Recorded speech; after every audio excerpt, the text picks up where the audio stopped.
Hello, friends. I was at KPCC yesterday. It was the first day of my protest, and I went with a lot of, a little bit of tension or I don't know, anxiety or scared.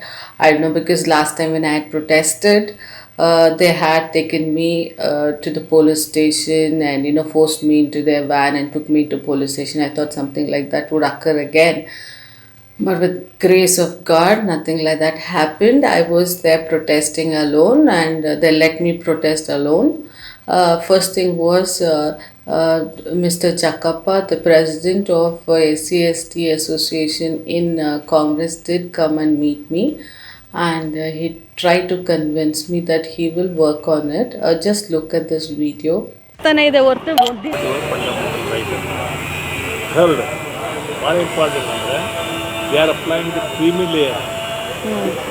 Creamy layer apply most of the Shudukasha will be going out.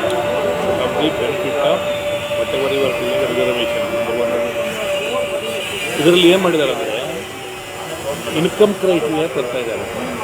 ಮೊನ್ನೆ 10% EMS cylinder ಗೊತ್ತಲ್ಲ ನಿಮಗೆ, economical weaker section cylinder, ಅವ್ರದ್ದು income limit 8 lakh ವಾರ್ಷಿಕ. OBCದು 8 lakh, SC/ST 2.5 lakh. ಅದನ್ನು ಕರ್ನಾಟಕದಲ್ಲಿ ಶಿಕ್ಷಣಕ್ಕೋಸ್ಕರ 6 ಲಕ್ಷ ನಾನು ಮಾಡ್ತೀನಿ. 6 ಲಕ್ಷ ಇಷ್ಟು ರೇಟ್ ಅಂತ ಯಾವಾಗ 2014 ಮಾಡ್ತೀನಿ. The conversation with Jakappa sir went on for more than 15 minutes. I think I've just put a small clip of that because I cannot tell you the whole thing that happened because I was explaining about the college and the institution. So I had revealed the name, and afterwards he was just telling what and all he had accomplished in that, as a in his previous post. I believe he was also a head in Canara Bank SC/ST Union and stuff like that. So he was telling what was his accomplishments in other places.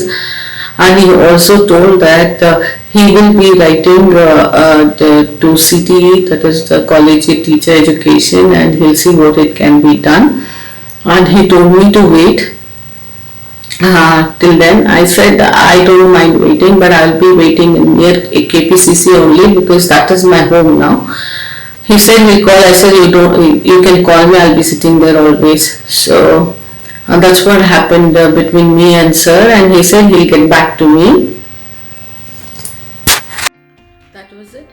That happened somewhere around 12:30 or 1 o'clock. After that, I was just sitting and I was holding the protest banner.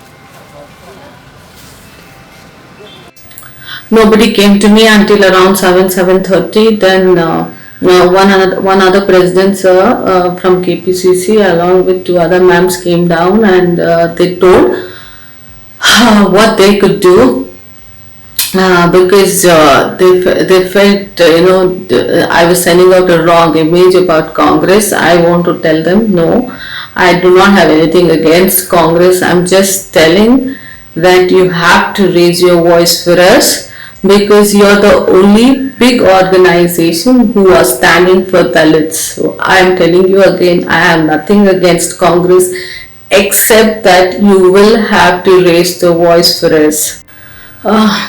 That president sir along with 2 ma'ams told me if I really had guts I should go to BJP office or near the CM's house or Vidhan Sauda and protest in front of them.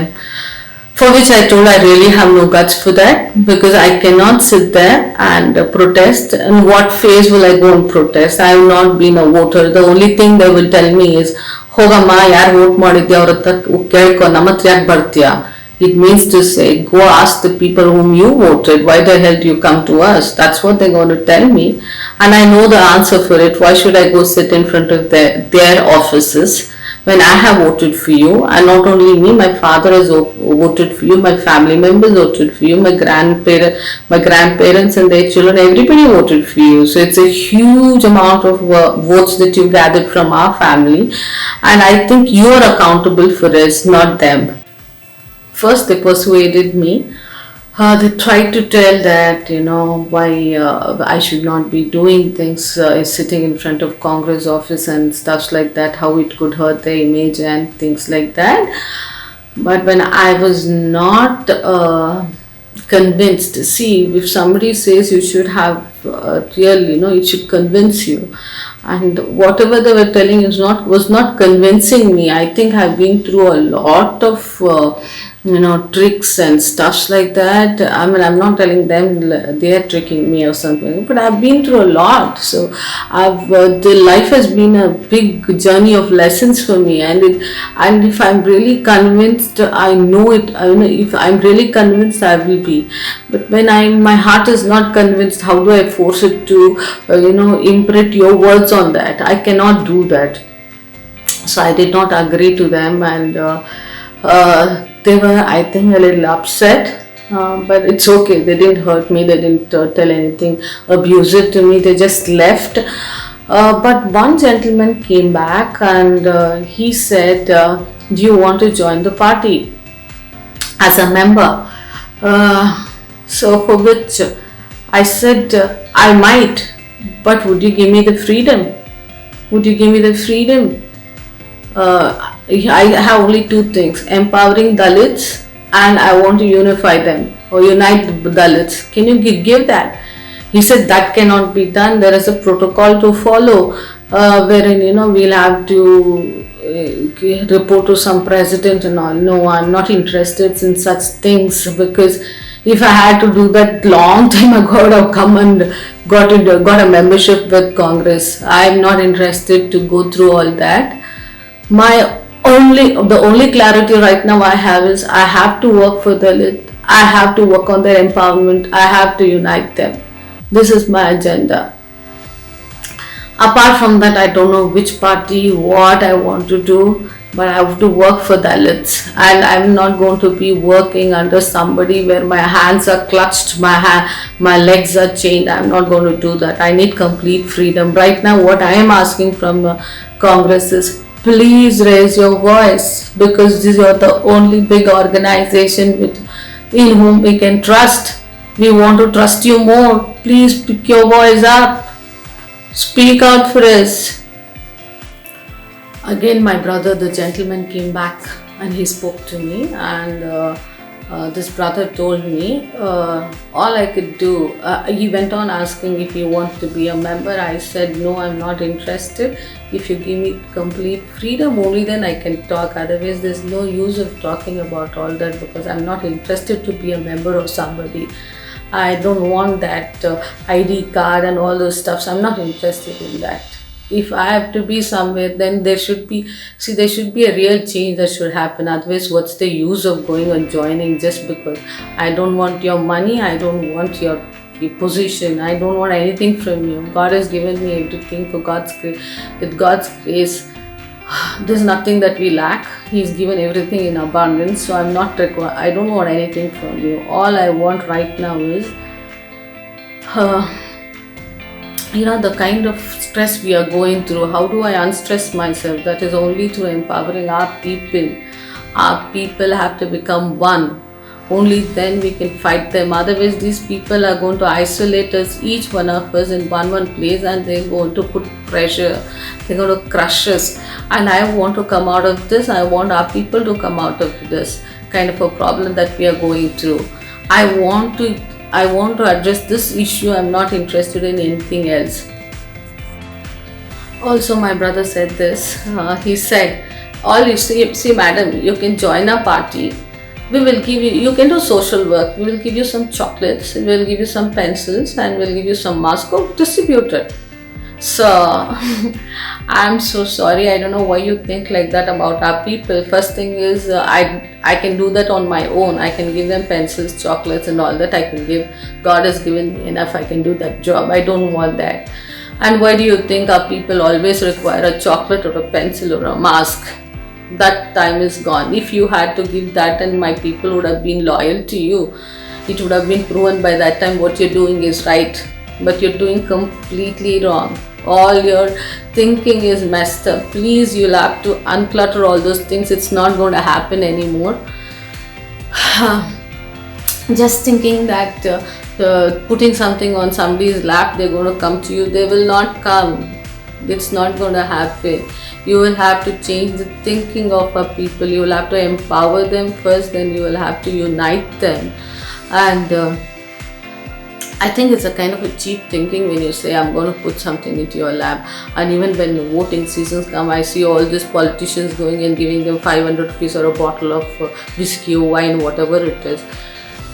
Why do you underestimate? Why do you think people to be so cheap? Change that mentality. We don't require all that. You don't give that. You're actually spoiling our people. Don't do that. Change it. One more thing is, we from thousands of years, this upper caste has played games with us. They've played psychological games with us. They've crushed us down. They've told God wants us to be that way. That is the root cause of everything that's happening. They need to know God does not think about us like that. And who is going to tell that to them? Those are the kind of things we have to address. These are the problems our people are going through. They are not, down. They are not some kind of a cheap, or the God is not thrown them down. If you see Bible, it says Jews and Gentiles are the same for the Lord. He is not partial. If you see Sai Satcharita, Sai Baba always tells He is with the poor and downtrodden. So these are the things you have to start telling them. Only then, how much you cannot tell them once and for all, there is no God, please throw it away. You cannot, because every soul is looking out for something higher than them, and every soul knows there is a higher power. You can, by telling them there is no God, so many of our leaders are doing that. Please don't do that. By telling them there is no God, you're not only cheating them, you're cheating your own self out of salvation. Don't do that. First thing, we have to tell they're worthy of God's love, which God freely gives to them. Second thing, you have to start teaching them about people who have actually, come out of bigger odds than we did. Tell them about Mahatma Gandhi. Tell them about, preachings of Swami Vivekananda. It's fabulous. It gives tools. It emboldens you. His talks. Tell them about Abraham Lincoln. Tell them about Martin Luther King. Tell them about Nelson Mandela or Oprah Winfrey. Tell them about all the success stories. Tell them about our Baba Saheb Ambedkar. What is his achievements? What did he do? How did he fight? These are the things you have to give to us, to our people. These are the tools they require to climb up the ladder. And that is exactly, I think many people don't want them to climb up the ladder. No, that is not the way. In that case, they will fall. You will also fall. The only way to rise is create awareness, give them knowledge, create more and more leaders. And sorry, don't think this is a competitive world. You'll have to be competitive. That's a wrong type of thinking. By creating on more leaders, you're going to be in a more safer environment. That is what I want to tell in this video. For today, this was my day one of protest. This is what happened and this is my reaction for it. And also one more thing, brother, you call me, you're a clever lady. I don't know what you mean by that. I think I understand what you're telling. For you, it might look like I'm clever. For me, it is survival. Thank you.